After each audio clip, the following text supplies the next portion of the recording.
essayé de faire des monstres qui évoluent sur plusieurs cases dans Dofus 1. Donc c'était il y a plusieurs années déjà, au tout début du développement. Malheureusement ça posait beaucoup trop de problèmes techniques. Donc on a reconsidéré la question avec Dofus 2.0. Malheureusement ça pose toujours les mêmes problèmes techniques, surtout au niveau de l'IA. Les déplacements sur plusieurs cases c'est assez compliqué, surtout qu'on a des cartes qui ne sont pas prévues pour. Donc finalement c'est une idée qui a été abandonnée pour Dofus.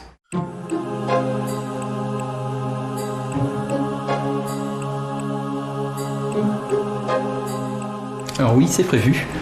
On ne sait pas encore quand, on ne sait pas encore sous quelles conditions, mais c'est quelque chose qu'on estime assez important, donc on y pense.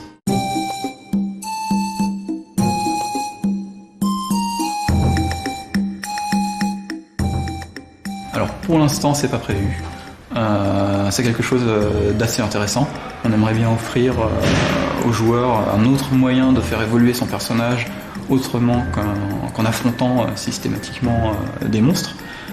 Ça demande un nombre de quêtes vraiment énorme, mais on aimerait au moins faciliter la progression du level 1 au level 100 par exemple, non pas forcément exclusivement avec des quêtes, mais avec beaucoup plus de quêtes qu'actuellement.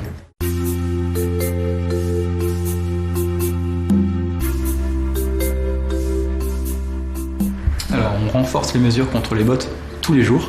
Il faut savoir qu'il y a deux luttes en gros contre les bots. Il y a tout ce qui est visible en jeu, donc c'est en général des nouvelles restrictions, des nouvelles conditions. Donc là on doit faire très attention à ne pas trop perturber l'évolution des joueurs normaux. Et puis après il y a aussi tout ce qui est pas visible, par exemple tout ce qui se base sur la répression passive, par exemple tous les mécanismes qu'on a au niveau des serveurs de jeu qui vont essayer d'identifier les bots, essayer d'empêcher certaines actions des bots et qui après coup nous permettent de supprimer une partie de ces bots. Il faut savoir qu'actuellement on supprime plusieurs milliers de bots par jour. Donc c'est un combat qui se passe dans l'ombre, mais qui continue. On n'en parle pas trop parce qu'en fait on essaie de pas trop divulguer nos méthodes de lutte contre les bots. C'est un combat qui prend de notre côté de beaucoup plus d'ampleur parce que le problème devient de plus en plus important. Et donc on a prévu effectivement à long terme d'augmenter les mesures contre les bots, mais c'est pas forcément des mesures qui seront directement visibles concrètement par les joueurs.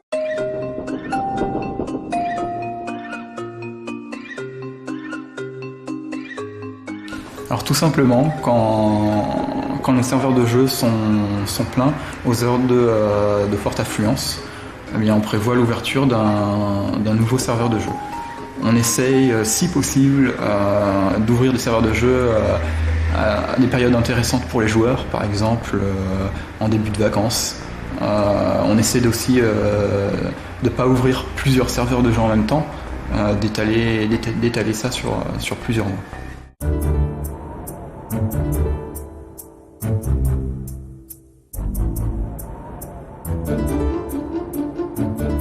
Oui, alors là on est depuis plusieurs mois déjà en train de refaire toute une partie des musiques. Donc c'est toujours Guigui, notre compositeur, des musiques de Dofus qui s'en charge. On va aussi refaire donc avec d'autres personnes les ambiances sonores du jeu. A priori la taille du client de Dofus 2.0 sera plus importante, donc on pourra mettre plus de musique. On aura un système pour télécharger plus simplement le début du jeu, donc le jeu restera toujours aussi accessible, mais on accordera une place beaucoup plus importante aux musiques et aux ambiances, autant en termes de qualité qu'en termes de variété.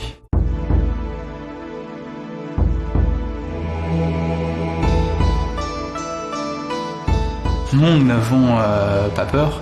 On sait que certains joueurs de Dofus, une part même non négligeable des joueurs de Dofus, vont sûrement essayer Wakfu et peut-être continuer leur aventure sur Wakfu. Ça nous fait pas trop peur parce qu'en fait on essaye de différencier suffisamment les deux jeux pour avoir deux expériences quand même ludiques différentes. Les jeux partagent le même univers, donc on sait que les joueurs d'un jeu pourront être intéressés par l'autre jeu.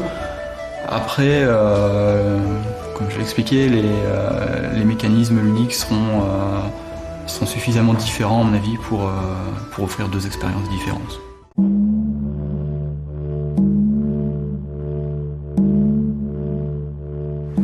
Alors techniquement, pour Dofus 2.0, on a la possibilité d'afficher beaucoup plus d'éléments d'équipement visibles sur chaque personnage. On a fait le choix de garder uniquement la cape et le chapeau comme pour un cycle familier, comme pour Dofus 1, tout simplement pour des raisons de performance. On veut un client Dofus 2.0 qui soit au moins aussi rapide et fluide que Dofus 1, tout en ayant des graphismes bien plus jolis. Donc on a fait ce choix pour garder ce niveau de performance.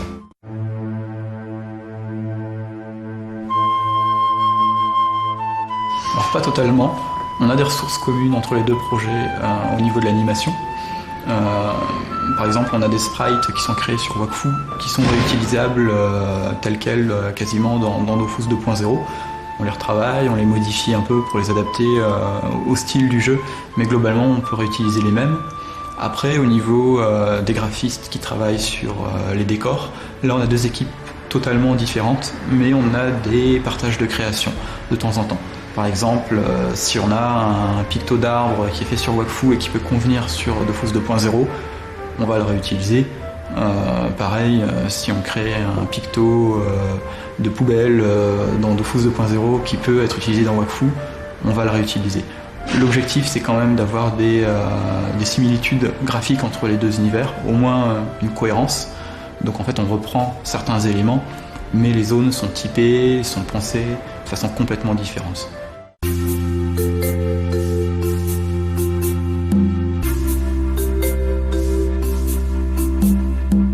A priori, non. Pour nous, les combats PVP entre guildes passent vraiment par le système de percepteurs. Ce qu'on imagine peut-être à long terme, c'est de pousser un peu plus loin le concept des percepteurs. Maintenant qu'on a un concept qui fonctionne bien, qui est efficace, peut-être qu'on le développera un peu plus pour augmenter les interactions PVP entre les guildes.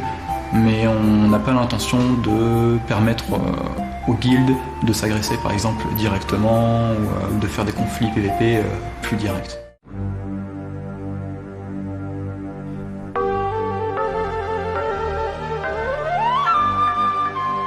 Idéalement, jamais. Tant qu'on garde assez de joueurs sur les serveurs de jeu, tant que le jeu est rentable, on va continuer de le faire évoluer, de l'améliorer. Tout simplement parce qu'à la fois on en a envie et puis parce que c'est ce que les joueurs attendent.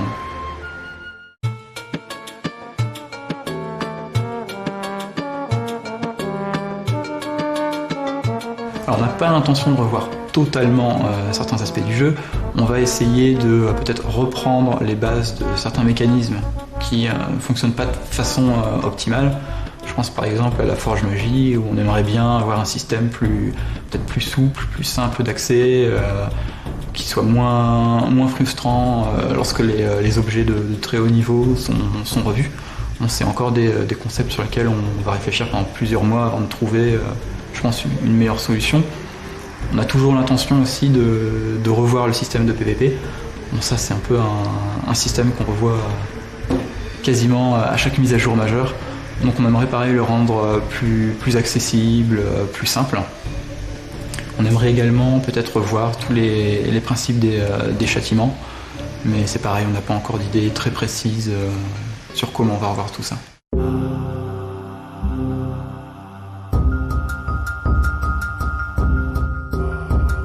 Alors oui, donc pour Dofus 2.0, comme on va changer en fait l'apparence de tous les personnages du jeu, on permettra normalement aux joueurs de changer les couleurs de leurs personnages pour s'adapter à la nouvelle apparence.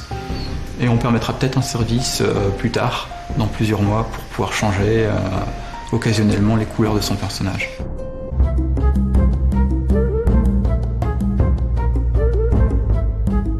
Alors elle sera identique dans les grandes lignes, mais on en profite quand même pour la repenser.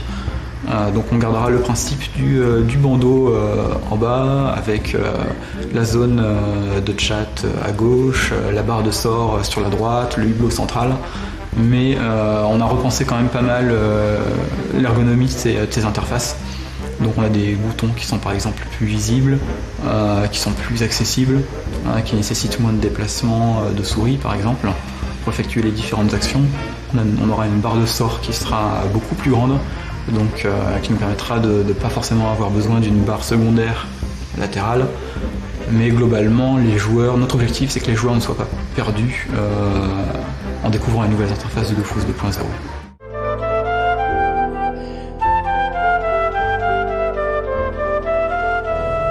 Alors on essaye de déterminer le temps nécessaire de développement pour chaque modification, correction ou ajout.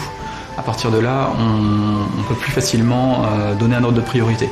Par exemple, si on a une correction qui n'est pas très importante, mais qui peut être faite en quelques heures, par exemple, on va appliquer cette modification peut-être avant une autre modification qui est plus importante, mais qui va nécessiter par exemple plusieurs jours, voire plusieurs semaines de développement ou de correction. On se base beaucoup sur l'avis des joueurs, sur les forums. Par exemple, on essaie de prendre la température pour voir si un problème est vraiment très très gênant pour les joueurs. À partir de là, on va appliquer une priorité plus importante à la correction de ce problème.